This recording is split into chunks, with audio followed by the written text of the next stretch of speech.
Bonjour les amis, ça va bien, très bien.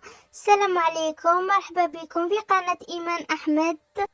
عافاكم، ما تنسوش اللايك، بارتاج الأحباب الأصدقاء ليوصلكم كل جديد عندكم فضلا، وليست مشاهدة كاملة.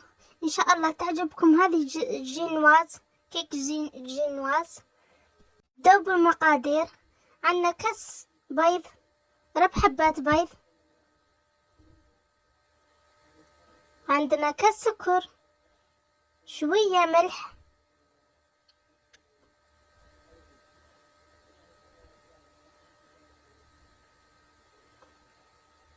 نخلطوا كل المكونات في الباتر. اللي ما عندوش باتر عنده مضرب يدوي يضرب مليح البيض والسكر وشوية ملح حتى تتحصلي على لون متغير، مشي أصفر، أبيض شوية.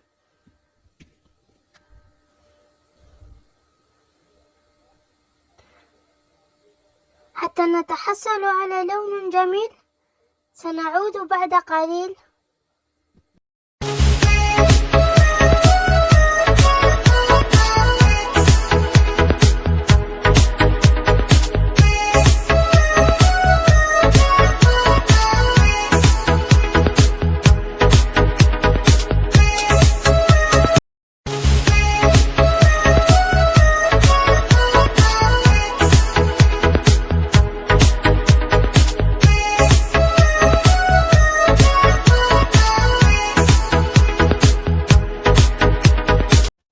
السلام عليكم، عدنا من جديد. ما زال ما يطلع البيض، رانا ما زلنا نضربه فيه حتى تتحصلي على هذا اللون أبيض متكسر، ونضيفه ملعقة خل باش جينواز ديالك يكون شباب، يكون خفيف ريشة. إن شاء الله تجربوه وتكتبوا لي في التعليقات تقولوا لي جربنا هذه الوصفة 100%. تعجبكم هذه الوصفة، مجربتها أنا بيدي. إن شاء الله تجربوها انتوما وتجوا تكتبوا لي في التعليقات تقولوا لي جربنا هذه الوصفة وعجبتنا إن شاء الله.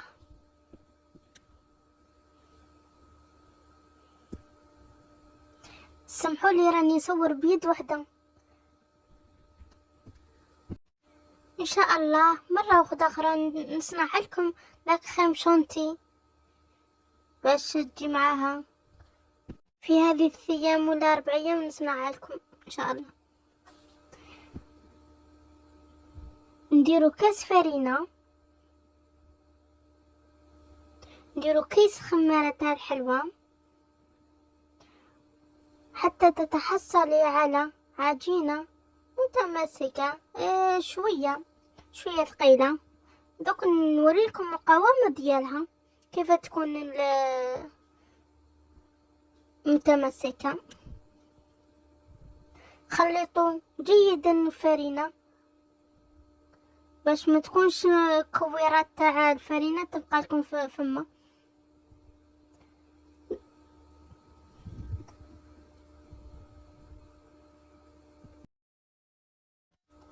خلطنا كل المكونات حتى نتحصل على هذه العجينة ثقيلة شوية، مش ثقيلة مش خفيفة متوسطة. إن شاء الله تعجبكم الكيك الجينواز. فرحوني، ربي يفرحكم.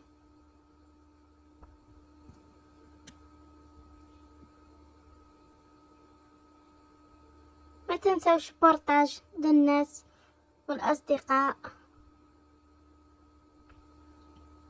نفرغوا العجينة الجينواز، نفرغوها في الصينية أو في بلاطو، أو مانيش عارفة كيف تقولوا بلاطو تاع الفرن. المهم نفرغوها كامل في الصينية.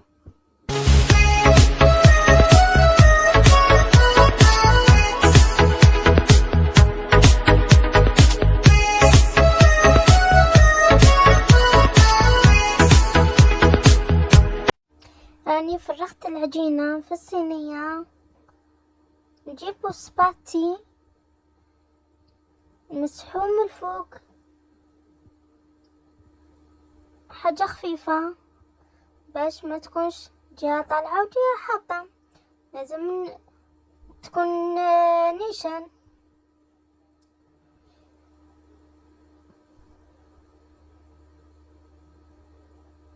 سمحولي راني نصور بيد وحدة.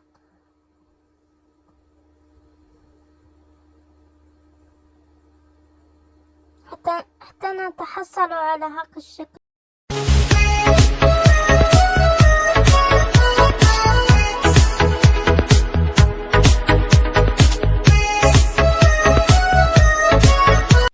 نسخنوا فرن في درجة حرارة 180 حتى 190 درجة، نديروها 45 دقيقة، نشعلوا من فوق ومن تحت على حساب الفرن اللي عندك سيداتي.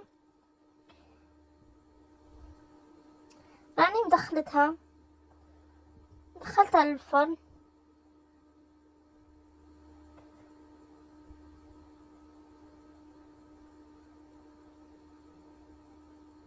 راح يطيب عندي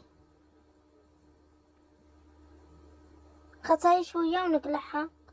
كل مرة طلعوا عليها بما تنحرق لكمش.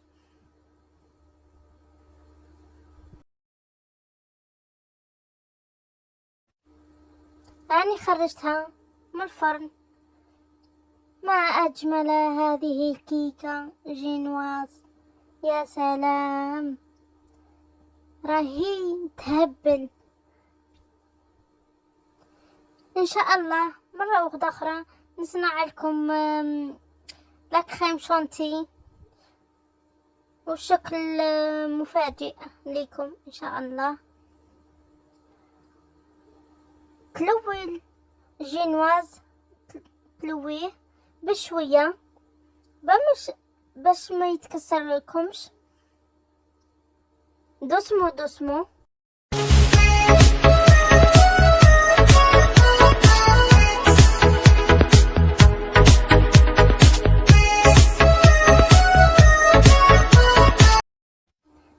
حتى نتحصل على هذا الشكل روري.